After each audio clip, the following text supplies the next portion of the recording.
August 6th, 1945, 08:15 hours. Imperial General Headquarters, Tokyo. A single decoded transmission from Hiroshima would shatter 3 years of carefully constructed illusions about industrial warfare. What the Japanese High Command read in that message would force them to confront a truth they had spent the entire war denying. America hadn't been fighting at full capacity. They had been holding back.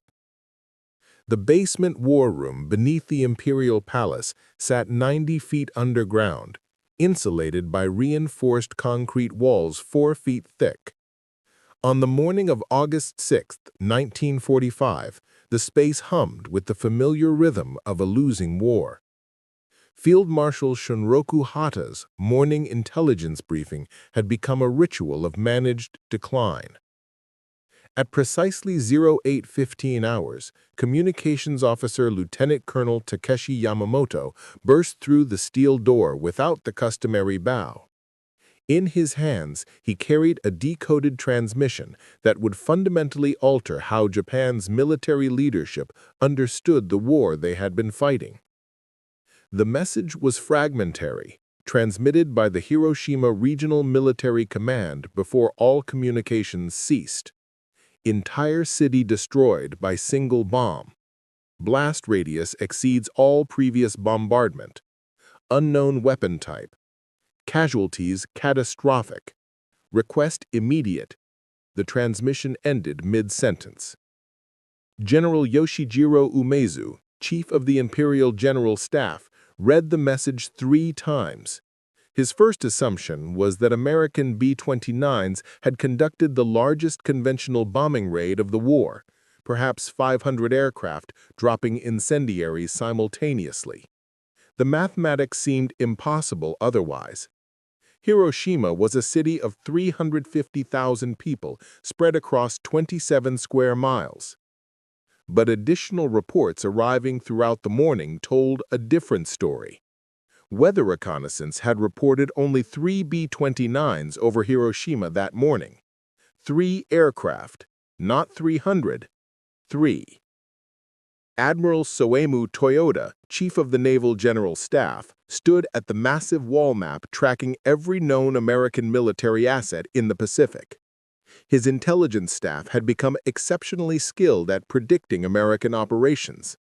They knew bomber formations, typical ordnance loads, and expected damage patterns. Nothing in 3 years of air war suggested 3 aircraft could destroy an entire city. By 10 o'clock hours, reconnaissance flights attempting to reach Hiroshima reported something unprecedented. Pilots described a mushroom-shaped cloud rising over 40,000 feet, visible from 150 miles away. The cloud glowed with colors they had never seen, purples and oranges that seemed to pulse with internal light. Foreign Minister Shigenori Togo received the first eyewitness account at 11:30 hours from a railway official who had been 15 miles outside Hiroshima. The man's testimony, recorded by Togo's secretary, described a flash brighter than 1,000 suns, followed by a pressure wave that knocked trains off their tracks. He reported that the entire city center had simply vanished, replaced by a firestorm visible from the mountains. The afternoon meeting of the Supreme War Council convened at 1400 hours in complete silence. Prime Minister Kantaro Suzuki, who had survived multiple assassination attempts for even suggesting peace negotiations, read the accumulated reports. His hands trembled slightly as he placed the documents on the table. "Gentlemen," Suzuki began, "we must consider what this means." General Korachika Anami, the Minister of War and the most ardent advocate for continuing the fight, spoke first. "American propaganda. They want us to believe they possess weapons they do not have. Hiroshima was destroyed by conventional bombing, and they are using deception to—" 3 aircraft, Admiral Toyoda interrupted, something he would never have done in normal circumstances. 3 aircraft, Anami-san. Our radar tracked them. Our observers watched them. 3. The room fell silent as the implications settled over them like volcanic ash. For 3 years, Japanese military doctrine had been built on a single premise. American industrial might could be overcome by Japanese spiritual strength and tactical innovation. The Americans could produce more ships, more planes, more tanks, but Japanese forces would fight with such ferocity that American casualties would become politically unbearable. This calculation had guided every decision since Pearl Harbor. When American industry produced 300,000 aircraft, Japan's leaders told themselves that Japanese pilots, though outnumbered, would fight with 10 times the spirit. When American shipyards launched cargo vessels so quickly that they outpaced German U-boats sinking them, Japan consoled itself that American sailors lacked the warrior's heart. But a single bomb that could destroy a city suggested something far more troubling. It suggested that American industrial and scientific capacity had reached levels that made Japanese resistance not merely difficult, but meaningless. It suggested that America had been developing weapons in secret while simultaneously fighting a two-ocean war. It suggested that everything Japan's military leadership believed about the nature of modern warfare was obsolete. Intelligence officer Colonel Hideaki Sato presented the afternoon's analysis at 1600 hours. His team had been calculating American industrial capacity since 1941, and their numbers had been consistently, terrifyingly accurate. America had produced 88,410 tanks during the war. Japan had produced 6,450. America had built 41 aircraft carriers. Japan had built 15. American shipyards had launched cargo vessels so quickly that they outpaced German U-boats sinking them. But Sato's new calculation suggested something that fundamentally broke their understanding. If, he said, voice barely above a whisper, if the Americans can destroy entire cities with single bombs, then they possess scientific capabilities that render numerical comparisons meaningless. They are not fighting the same war we are fighting. Foreign Minister Togo added what everyone was thinking but no one wanted to say. And if they have one such bomb, we must assume they have more. The Japanese understanding of American power had been shaped by a series of carefully constructed beliefs that began long before Pearl Harbor. These beliefs, documented in countless staff meetings and strategic assessments, would all collapse within days of Hiroshima. But to understand what the High Command finally realized, one must first understand what they had convinced themselves was true. In November 1941, Admiral Isanoku Yamamoto, commander of the Combined Fleet, had provided the most accurate assessment of American industrial capacity that any Japanese leader would offer during the entire war. His warning, recorded in naval staff minutes, was explicit. I can run wild for 6 months or a year, but I have utterly no confidence for the second or third year. Yamamoto had lived in America. He had studied at Harvard and served as a naval attaché in Washington. He had toured American factories and witnessed the industrial infrastructure firsthand. His calculations were not based on hope or nationalist fervor, but on cold mathematics. America's steel production alone exceeded Japan's total industrial output. American petroleum reserves were effectively unlimited compared to Japan's precarious dependence on imports. But Yamamoto's warnings were systematically ignored by the very staff now sitting in the underground bunker contemplating Hiroshima's destruction. The Army's strategic planning documents from 1941, recovered from archives after the war, revealed the alternative narrative that military leadership had embraced. American industrial might would be neutralized by 3 factors. First, distance. Japan's conquests would secure a defensive perimeter so vast that American logistics would collapse under its own weight. Every ship, every aircraft, every bullet would need to travel 5,000 miles across hostile ocean before reaching combat. Japan could sustain its forces from nearby conquered territories, while America exhausted itself in futile supply chains. Second, morale. American society was soft, individualistic, and incapable of sustaining heavy casualties. Japanese military doctrine assumed that after losing 30,000 to 40,000 men, American public opinion would demand peace negotiations. The Japanese soldiers' willingness to die would outlast America's willingness to fight. Third, tactical superiority.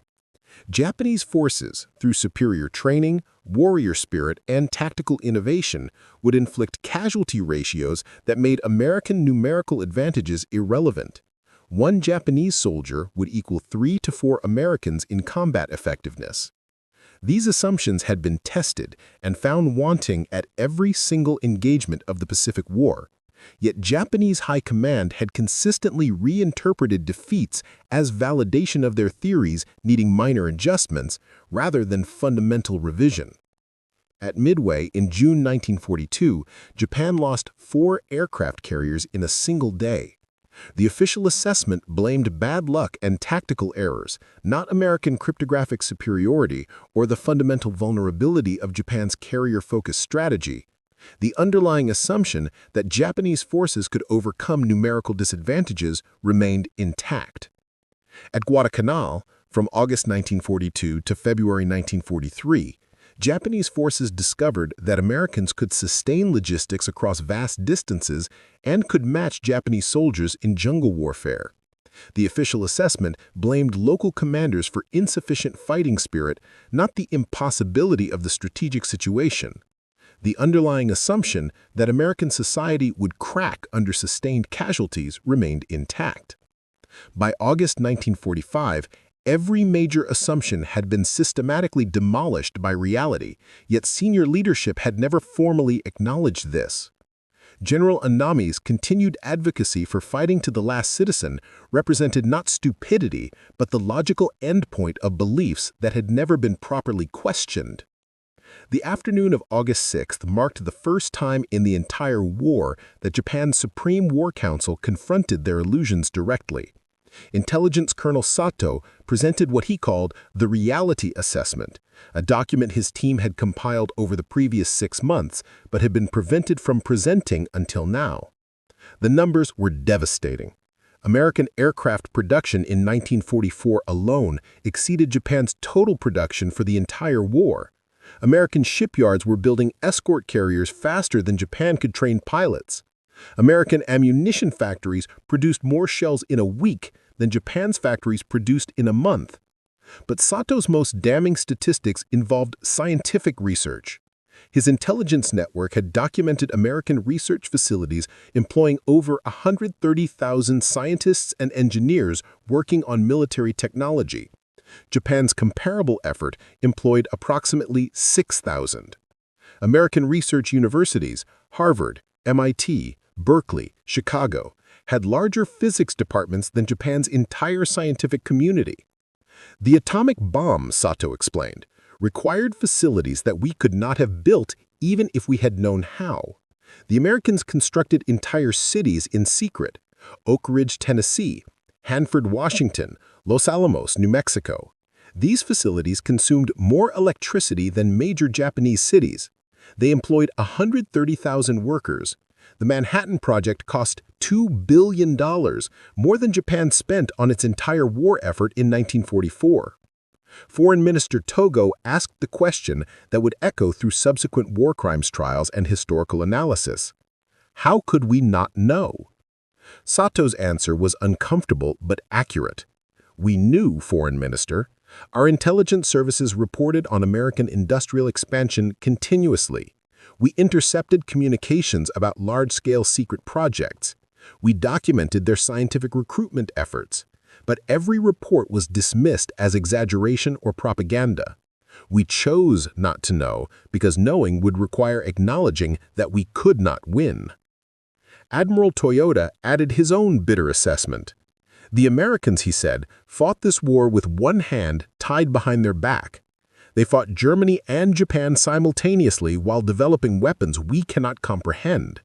They produced more war material than we thought physically possible while maintaining their civilian economy at levels that exceeded peacetime production. They are not merely stronger than us, they are operating on a different level of civilization. This admission that America represented not just greater strength, but a different category of capability marked the fundamental shift in understanding. For 4 years, Japanese propaganda had portrayed Americans as materialistic and weak, dependent on machines because they lacked spiritual strength. The atomic bomb revealed this narrative as catastrophically wrong. The psychological impact extended beyond simple military calculation. Cabinet Secretary Hitsune Sakumizu recorded in his diary that evening, "We have been fighting an enemy we never understood. We assumed they thought as we thought, that their society functioned as ours functioned, that their limits matched our limits. Hiroshima proves we were fighting blind." August 7, 1945 began with confirmation that made Hiroshima seem even more incomprehensible. Reconnaissance aircraft that finally penetrated the radiation zone transmitted photographs that would circulate among high command within hours. Major Tsuneo Kitamura, the pilot who flew the first successful reconnaissance mission, reported weather conditions he had never encountered. Updrafts so powerful they threw his aircraft 2,000 feet higher in seconds. Air temperatures that spiked his instruments, and visibility obscured by smoke that rose in a column to the stratosphere. The photographs, developed by 1100 hours, showed something that military analysts initially refused to believe.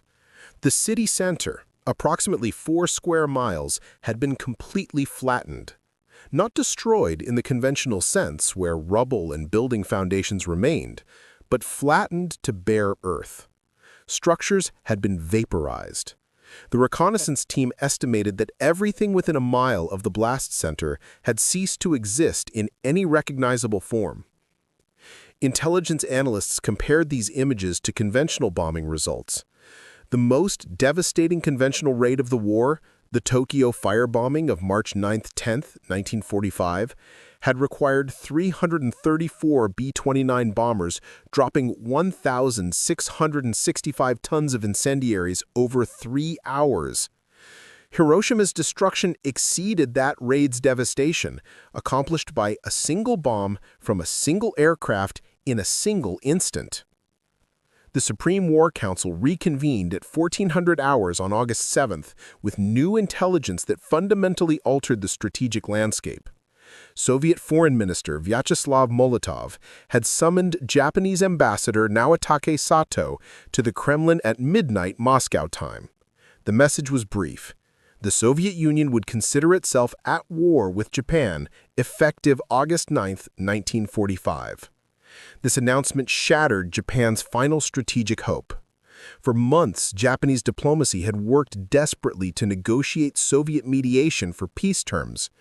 The fantasy was that Stalin, never fully trusted by his American and British allies, might broker an arrangement that preserved some Japanese territory and prevented occupation.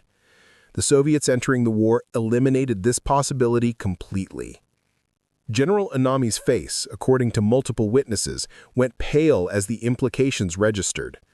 Japan now faced enemies on all fronts, with no prospect of negotiated settlement. American atomic weapons from the east, Soviet armies from the north, British Commonwealth forces from the south, and Chinese resistance continuing in occupied territories. The empire that had once stretched from the borders of India to the mid-Pacific was being compressed back toward the home islands with crushing force. Foreign Minister Togo presented the stark reality. We have 3 choices: surrender unconditionally, fight until every city is destroyed by atomic weapons, or fight until Soviet and American forces invade and Japan ceases to exist as a nation. There are no other options. August 8th brought fragmentary intelligence about Soviet movements. The Red Army had launched a massive assault into Manchuria with overwhelming force. The Kwantung Army, once the elite formation of Japanese military power, was being systematically destroyed. Soviet tank columns advanced 50 miles in the first day, encountering resistance that collapsed before forces that had learned their trade destroying Nazi Germany. The Manchurian operation demonstrated another uncomfortable truth about American power. The Soviets were equipped with thousands of American vehicles, trucks, and communications equipment provided through Lend-Lease. American industrial capacity had not only sustained its own forces across 2 oceans, but had also equipped allies on a scale that seemed impossible by Japanese standards. A single American program, Lend-Lease, had provided more material to Soviet forces than Japan's entire industrial output for the war. At 11:02 hours on August 9th, a second atomic bomb destroyed Nagasaki. The communication from the Nagasaki Regional Command was even briefer than Hiroshima's. Second atomic attack, city destroyed, casualties catastrophic. Then silence. The Supreme War Council emergency session that afternoon descended into something unprecedented in Japanese military protocol: open acknowledgement of complete strategic failure. Navy Minister Admiral Mitsuma Masa Jonai spoke with remarkable candor for a military officer in that environment. The Americans have demonstrated that they can destroy our cities at will, one by one, until nothing remains. They have demonstrated the capability to continue this indefinitely. We cannot defend against weapons we cannot detect until they detonate. Our anti-aircraft systems are irrelevant. Our fighter aircraft cannot intercept what they cannot find. Our civil defense preparations are meaningless. Army Chief of Staff General Umezu added his own assessment, one that would have been considered defeatist heresy weeks earlier. The atomic bomb changes fundamental military calculations. Concentrated forces become targets. Cities become targets. Our strategy of fighting to the last citizen assumes Americans must invade to occupy. But if they can destroy cities without invasion, our entire defensive doctrine becomes obsolete. They can simply eliminate Japan from existence without ever setting foot on our soil. Intelligence estimates presented that evening calculated that America likely possessed between 3 and 7 additional atomic bombs with production capacity for more. Even if this estimate was high, even if America possessed only one more weapon, the strategic implication remained identical. Continued resistance was suicide. Cabinet Secretary Sakomitsu recorded the Emperor's private comments from an audience that evening. His Majesty expressed that the unendurable must be endured. The atomic bombs have demonstrated that continued resistance will result in the complete annihilation of the Japanese people. We must accept terms that preserve the nation, even if those terms are painful beyond measure. The phrase unendurable must be endured would become the foundation for Japan's surrender announcement. But the path from this private imperial acknowledgement to actual surrender would require navigating military opposition that remained fierce despite overwhelming evidence. August 10th brought the formal Japanese surrender offer, transmitted through Swiss diplomatic channels. The message was conditional. Japan would accept the Potsdam Declaration terms, provided the Emperor's sovereignty was maintained. The American response, delivered August 12th, was deliberately ambiguous. The Emperor would be subject to the Supreme Commander of Allied powers, but his ultimate status would be determined by the freely expressed will of Japanese people. This ambiguity created the final crisis. Military hardliners led by General Anami interpreted this as unacceptable. They argued for continuing resistance despite atomic weapons. Their position was no longer based on victory prospects, but on preserving national honor through destruction rather than accepting occupation and foreign judgment. The surrender formalities extended through late August and early September 1945, but the psychological transformation of Japanese high command was complete by August 16th. What followed was not merely military defeat, but a comprehensive reevaluation of everything Japanese leadership had believed about modern warfare, industrial capacity, and their own place in the global order. The formal surrender ceremony aboard USS Missouri on September 2, 1945, brought Japanese representatives face to face with the physical manifestation of American power they had consistently underestimated. Foreign Minister Mamoru Shigemitsu, who signed the surrender document, recorded his impressions in his diary. The harbor was filled with American warships as far as one could see, hundreds of vessels. Aircraft filled the sky in formations that blocked the sun. The Americans displayed their power not through threats, but through simple presence. This armada represented a fraction of their total military force, yet exceeded everything Japan possessed at the peak of our strength. General Yoshijiro Umezu, representing the Imperial General Staff, noted the ceremony's location was itself a lesson in American capability. We surrendered aboard a battleship built in American yards in less time than it took us to plan a single naval operation. The Missouri was one of dozens of capital ships they constructed while simultaneously fighting across 2 oceans and developing atomic weapons. We prepared for war for a decade. They prepared for 15 months and buried us. The American occupation force began arriving in late August, and Japanese military observers documented details that reinforced their new understanding. The equipment, organization, and logistics demonstrated capabilities that previous intelligence reports had accurately described, but High Command had refused to credit. A single American infantry division moved with more trucks than the entire Imperial Army possessed.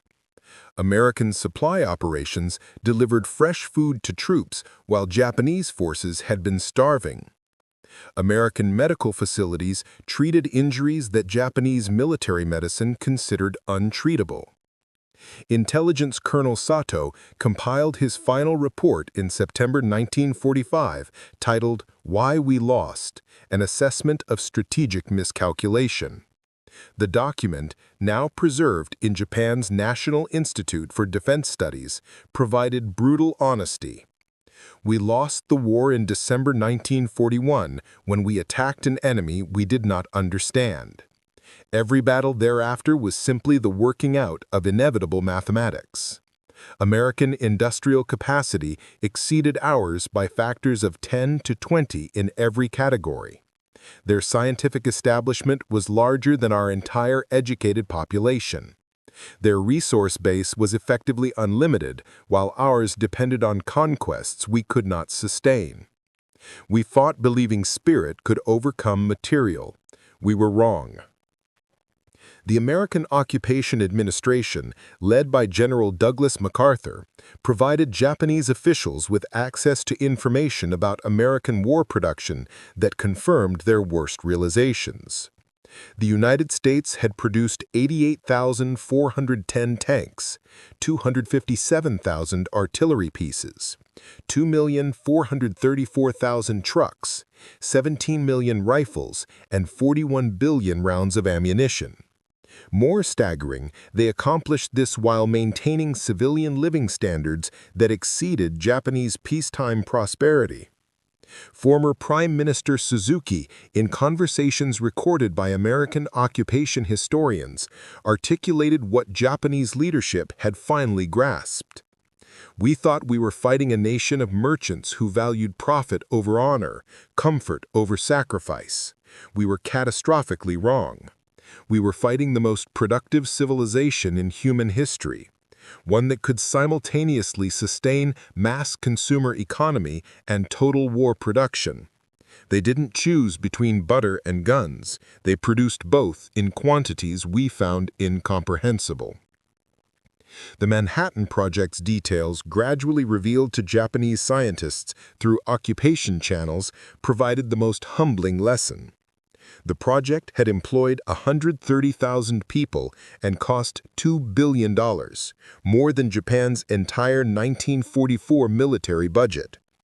It required constructing facilities that consumed more electricity than major cities. It involved theoretical physics at levels Japanese scientists hadn't imagined possible.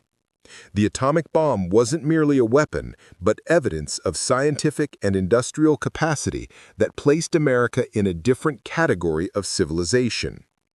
Admiral Toyoda's final assessment, written in 1946 for occupation historians, captured the complete reversal of Japanese military thinking. We began the war believing American democracy made them weak, their diversity made them disunited, their wealth made them soft. We ended the war understanding that democracy enabled innovation, diversity provided talent, and wealth funded capabilities we couldn't match. Every assumption we held was not merely wrong, but precisely backwards. The psychological impact on military leadership manifested in various ways. Some, like General Anami, chose death rather than living with the reality of how badly they had miscalculated. Others, like Admiral Toyoda, became advocates for complete demilitarization, arguing that Japan's militaristic culture had led to catastrophic strategic blindness.